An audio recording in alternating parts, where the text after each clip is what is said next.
Editors and Newspapers, Part 2, written by Vinod Mehta.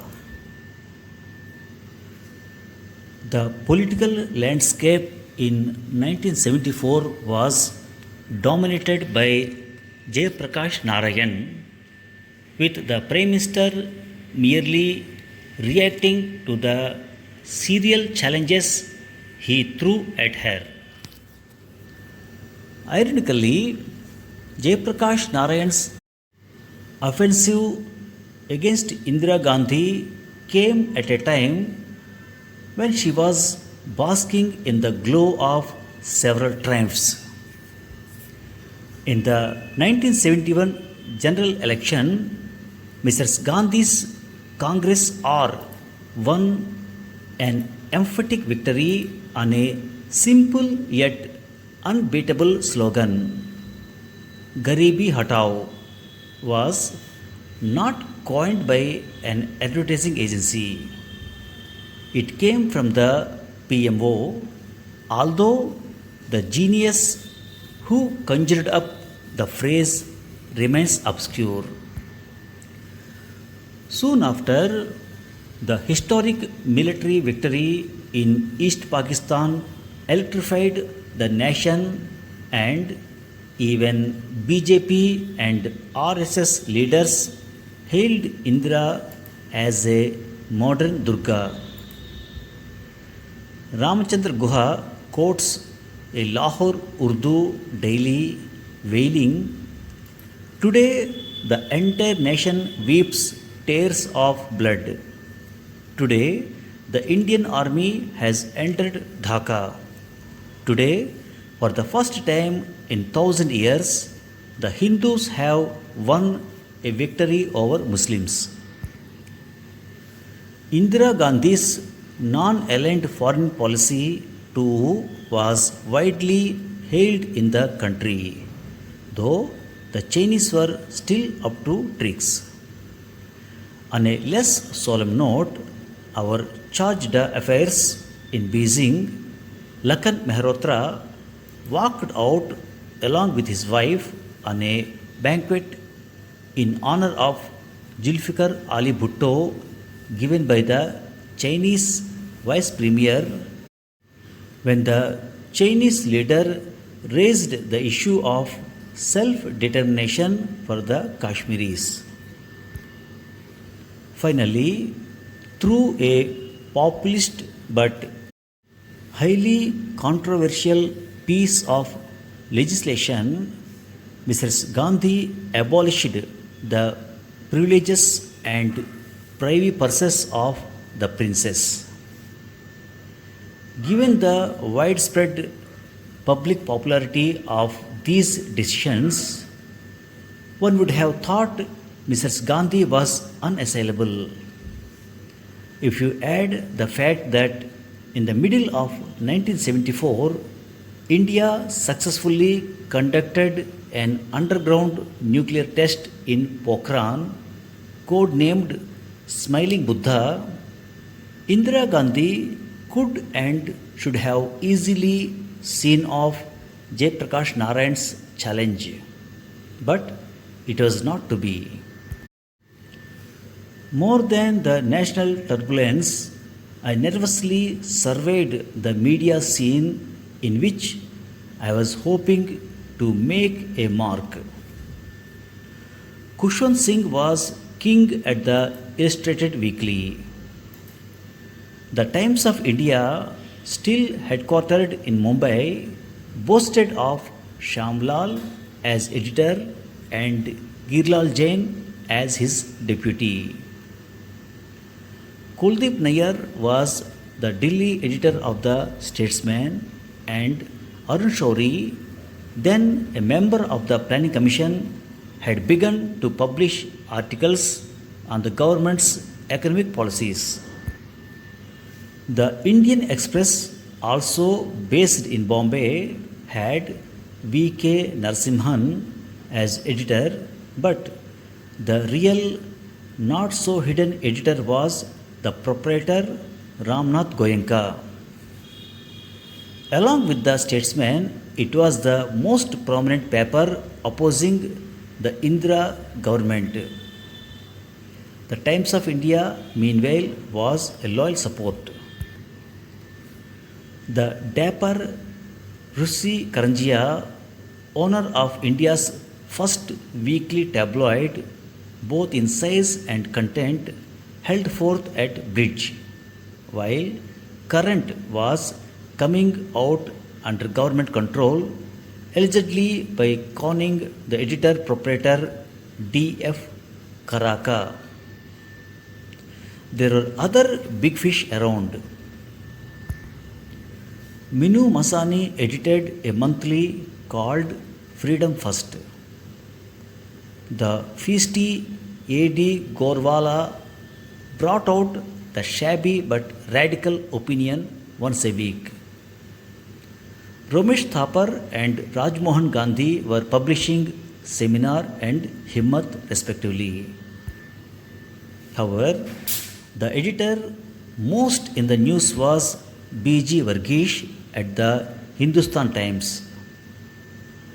During 1973 and 74, Varghese had written consistently and critically on issues like the annexation of Sikkim, the Maruti scandal, and the erection of foundation stones for projects which did not exist even on paper.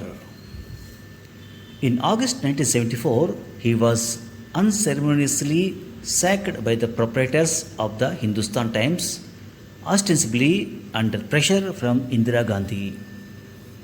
And just as the dismissal was brought to the Press Council, the government promulgated an ordinance winding up the Press Council. Besides the Illustrated Weekly, the only other colorful development in magazine journalism was Stardust, a gossipy film journal edited by Shobha Khilachand, as she was then. Shobha Day successfully began the chetnification of the English language, thus creating a new Bombay Pato. She is still around and happily continues to mangle the language. Girilal Jain, the editor of the Times of India, sitting in Bombay, was unquestionably the most powerful editor in the country. In the 1985, the Sunday Observer printed an exclusive report showing Girilal Jain implicated in a shameful scam. Mr. Jain and the Times of India in the early 80s had emerged not just as fanatical loyalists of Indira Gandhi but also as fanatical loyalists of the Dhirubhai Ambani. In column after column, Girilal Jain defended the allegedly dubious shenanigans of Reliance and Dhirubhai, which were under the round-the-clock scanner of Ramnath Goenka's Indian Express. We managed to get hold of documents which revealed Dhirubhai Ambani had gifted 3,000 of the coveted F series Reliance debentures to Girilal Jain. Crucially, he had also helped the editor obtain a loan from the Bank of Credit and Commerce to buy the debentures. Thus, Girilal Jain became richer by about rupees 30 lakh without investing a paisa. While the paper received a huge response to the story, Dhirubhai and Girilal refused to react. In some ways, Girilal Jain was quite extraordinary. Even though I had damaged his reputation, he held no animus against me. When I moved to Delhi, as he had, I would occasionally buy him lunch, during which we exchanged upmarket and down market gossip. He never once mentioned the Sunday Observer story during our numerous meetings. Thank you for listening. Garibi Hatao was not coined by an advertising agency, it came from the PMO, although the genius who conjured up the phrase remains obscure. Conjure up, CONJURG, up. Conjure up means imagine. Conjure up means to make a picture or idea appear in one's mind. The dapper Rusi Karanjia, owner of India's first weekly tabloid, Dapper, DAPPER. Dapper means of a man looking stylish and neat. The feisty A.D. Gorwala brought out the shabby but radical opinion once a week. Feisty, FEISTY. Feisty means active, forceful, and full of determination. In August 1974, Varghese was unceremoniously sacked by the proprietors of the Hindustan Times, ostensibly under pressure from Indira Gandhi. Ostensibly means seemingly.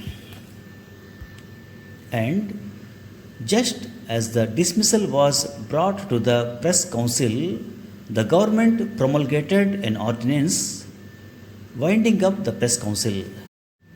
Promulgate, PROMULGATE.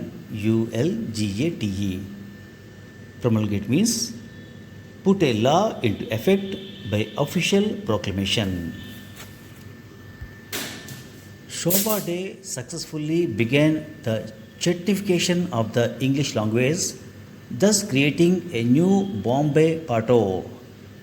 PATOIS. Pato means the dialect of a particular region. In column after column, Girilal Jain defended the allegedly dubious shenanigans of Reliance and Dhirubhai, which were under the round-the-clock scanner of Ramnath Goenka's Indian Express. Shenanigans, SHENANIGANS. Shenanigans means secret or dishonest activity. In some ways, Girilal Jain was quite extraordinary. Even though I had damaged his reputation, he held no animus against me. Animus, ANIMUS. Animus means hostility or ill feeling. Thank you very much.